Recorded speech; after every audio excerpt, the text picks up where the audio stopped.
Hello प्यारे विद्यार्थियों, आपका मेरे बायोलॉजी ऑनलाइन क्लास में स्वागत है। जैसा कि कोरोना काल में मैं अपने YouTube channel biology by Vinod sir में क्लास 10th और क्लास इंटर का अध्ययन कराता हूँ। मैंने सोचा कि बच्चों को मैं क्लास 11th का भी बायोलॉजी पढ़ाऊँ। मैं आज क्लास 11th की बायोलॉजी में लेक्चर पहला पढ़ाएंगे। सबसे पहले बच्चों, यूपी बोर्ड के अनुसार हमें जो पढ़ने से पहले सिलेबस पता होना चाहिए, क्या सिलेबस है, किस यूनिट में कितना आता है। तो हम सिलेबस के अनुसार देखेंगे। हमारी 5 यूनिट हैं। यूनिट पहली है सजीव जगत में विविधता, यानी डाइवर्सिटी इन लिविंग प्लांट, ये 7 अंक की होती है। दूसरी है यूनिट सेकंड जंतु और पौधों का संरचनात्मक संगठन, यानी structure organisation animals and plants, यह जो 12 अंक की है। यूनिट थर्ड कोश का संरचना और कार्य, यानी सेल स्ट्रक्चर एंड फंक्शन, ये आपके 15 अंक की है। यूनिट 4 पादप कार्य की प्लांट फिजियोलॉजी, ये आपकी 18 अंक की है। यूनिट 5 मानव कार्य की, यानी ह्यूमन फिजियोलॉजी, ये आपकी 18 अंक की है। टोटल अंक आपका जो 70 हो गया और 30 अंक का प्रैक्टिकल, और इस तरह से कुल मिलाकर ये आपका जो है हो जाएगा 70 और 100 अंक का, क्यों 30 अंक का प्रैक्टिकल होता है और 70 अंक की थ्योरी। अब हमें इससे ये पता चल जाएगा कौन सी यूनिट हमारी कितने अंक की है, और यूनिट वाइज हमको जो है ये स्टडी करना है। इस तरह से हमें जो है ये देखना होगा बच्चों कि सिलेबस पहले हमें समझ में आना चाहिए। अब इसमें हम जो है यूनिट फर्स्ट सजीव जगत में विविधता का अध्ययन करेंगे, और उसका चैप्टर है सजीव जगत, यानी लिविंग वर्ल्ड। इससे पहले बेटा हमें कुछ जो बायोलॉजी का जनरल इंट्रोडक्शन जानना बहुत ज़रूरी है। यानी बायोलॉजी का इंट्रोडक्शन कैसे, कि शुरुआत जब अच्छी करेंगे तभी हमें समझ में अच्छा है। बायोलॉजी, जो बायोलॉजी शब्द था, ये क्वेश्चन पूछता है, शब्द सर्वप्रथम वैज्ञानिक लेमार्क एंड ट्रेविरेनस। बेटा कॉपी और पेंसिल साथ रखें, जिससे साथ साथ लिखते जाएं, क्योंकि मैं हिंदी के साथ साथ इंग्लिश में भी अध्ययन करता हूँ, जिससे आगे आपको दिक्कत न हो, समझ में आए। 2 वैज्ञानिक थे, लेमार्क और ट्रेविरेनस, जिन्होंने बायोलॉजी शब्द दिया था। ये कई बार पूछा जाता है कि बायोलॉजी शब्द किसने दिया था, और बायोलॉजी के पितामह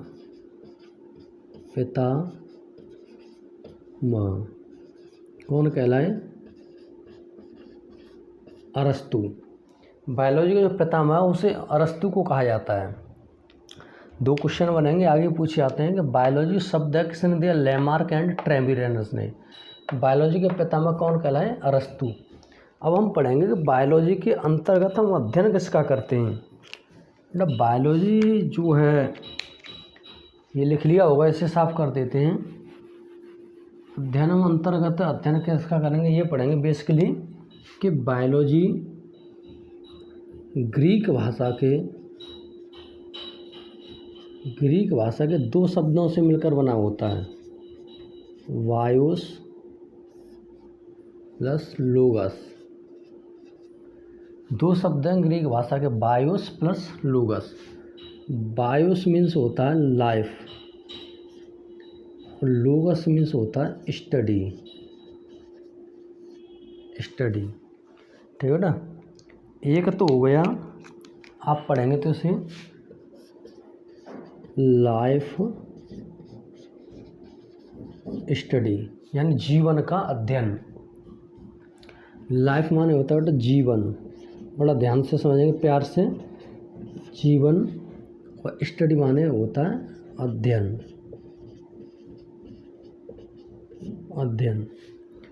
ये हो जाएगा जीवन का अध्ययन। ठीक है ना। दूसरा एक बनेगा जीवन किस में होता है? सजीवों में। सजीवों में क्या होता है? जीवन। तो हम एक बोल सकते हैं सजीवों का अध्ययन, ठीक है बेटा। और सजीवों का अध्ययन किस में किया जाता है? बायोलॉजी के अंतर्गत। एक ये आ गया और एक आ जाएगा आपका जीवन का अध्ययन, ठीक है बेटा। प्यार से समझेंगे, एक हो गया जीवन का अध्ययन। एक और समझेंगे कि जीवन जो शब्द है, जीवन दो शब्दों से मिलकर बना है। जीवन जो शब्द बना है वो दो शब्दों से मिलकर बना है। पहला देखेंगे यानी जीव, और दूसरा इधर काटेंगे वन, यानी जीव और वन का अध्ययन। अगला पढ़ेंगे जीव प्लस वन का अध्ययन, ठीक है बेटा। यानी बायोलॉजी में कितने हमें को अध्ययन मिले, इसे लाइफ साइंस भी कहते हैं, लाइफ स्टडी, यानी जीवन का अध्ययन। और इधर पढ़ेंगे सजीवों का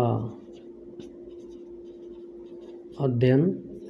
इधर पढ़ेंगे जीव प्लस वन, यानी जीवधारी का अध्ययन। नहीं, परिभाषा रटनी है हमको, ये परिभाषा समझनी है। जीवन का अध्ययन, सजीवों का अध्ययन, जीव प्लस वन का अध्ययन। अब जब जीव प्लस वन का अध्ययन आया तो इसकी दो ब्रांच आती हैं। पहली होती है जूलॉजी, दूसरी होती है बॉटनी। जूलॉजी यानी जंतु विज्ञान, जंतु विज्ञान का पितामह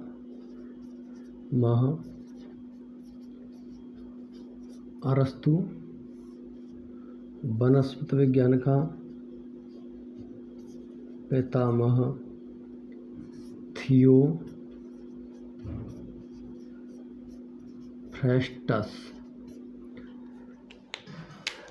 यानी बायोलॉजी का भी पितामह अरस्तु थे, जूलॉजी का भी पितामह अरस्तु थे, बॉटनी के पितामह थे थियोफ्रास्टस। ये मैंने सामान्य परिचय दे दिया, इसका स्क्रीनशॉट ले सकते हैं। यानी बायोलॉजी की दो शाखाएं निकली, जूलॉजी जिसमें जंतुओं का अध्ययन किया गया, और बॉटनी यानी जिसमें पौधों का अध्ययन किया गया। जीव और वन दोनों को मिलाकर जब अध्ययन करते हैं तो बायोलॉजी में करते हैं।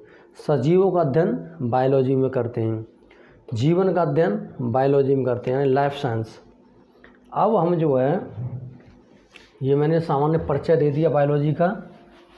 अब हम बेटा पढ़ेंगे इसमें जो है पहला यूनिट है सजीव जगत में विविधता, डाइवर्सिटी। यानी सजीव जगत में विविधता। विविधता क्या होता है? सजीव विविधता यानी अनेक जीवधारी का पाया जाना।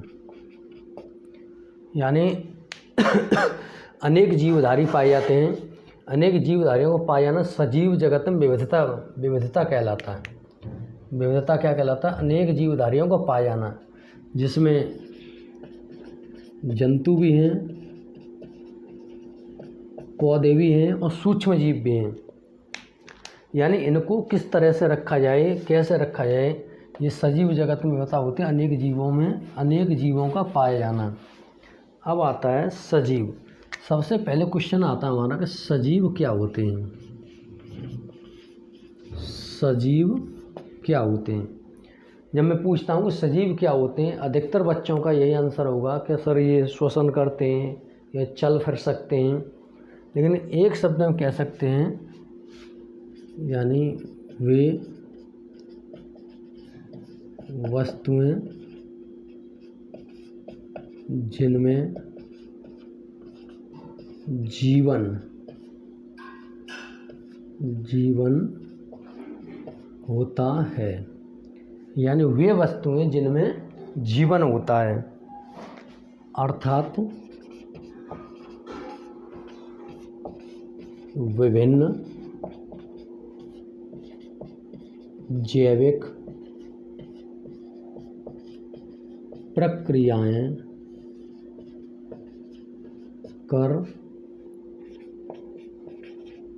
सकती हैं, यानी विभिन्न जैविक प्रक्रिया कर सकती हैं। जैविक प्रक्रियाएं कौन कौन सी हैं, जैसे जैविक प्रक्रियाएं जैसे पोषण, श्वसन, उत्सर्जन, उपापचय, गमन एवं गति, वृद्धि, जनन। यानी हम कह सकते हैं कि सजीव जो होते हैं उनमें जीवन होता है और वो विभिन्न जैविक प्रक्रियाएं करते हैं, जैसे पोषण, श्वसन, उत्सर्जन, उपापचय, गमन, वृद्धि, जनन। यानी जो जीव इस तरह की प्रक्रिया करते हैं वो सजीव कहलाते हैं। जिनमें ये प्रक्रिया नहीं होती जैविक प्रक्रिया, वो निर्जीव कहलाते हैं। अब बेटा शब्द निकल के आया कि जीवन क्या होता है। एक शब्द इसमें जीवन, लाइफ क्या होती है।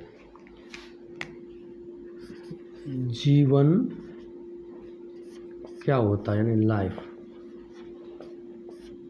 जीवन यानी जीवन की विज्ञान भी कोई सटीक परिभाषा नहीं दे सका, लेकिन हम कह सकते हैं कि जीवन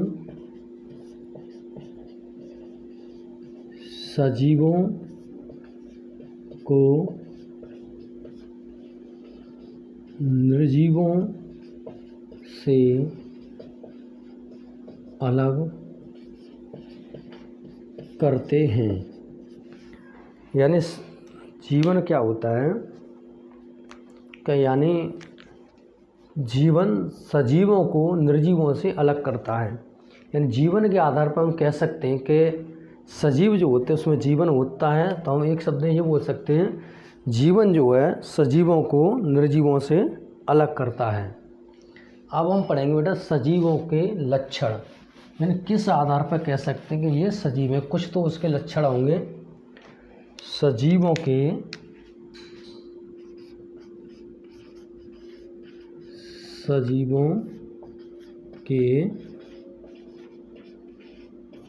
लक्षण, यानी कई ऐसे मुख्य लक्षण थे जिनके आधार पर हम कह सकते हैं कि यानी ये सजीव हैं।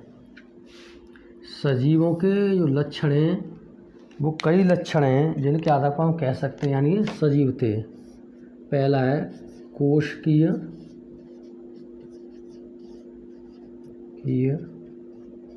संगठन, दूसरा है आकार एवं आकृति, तीसरा है पोषण, चौथा है वृद्धि, उपापचय,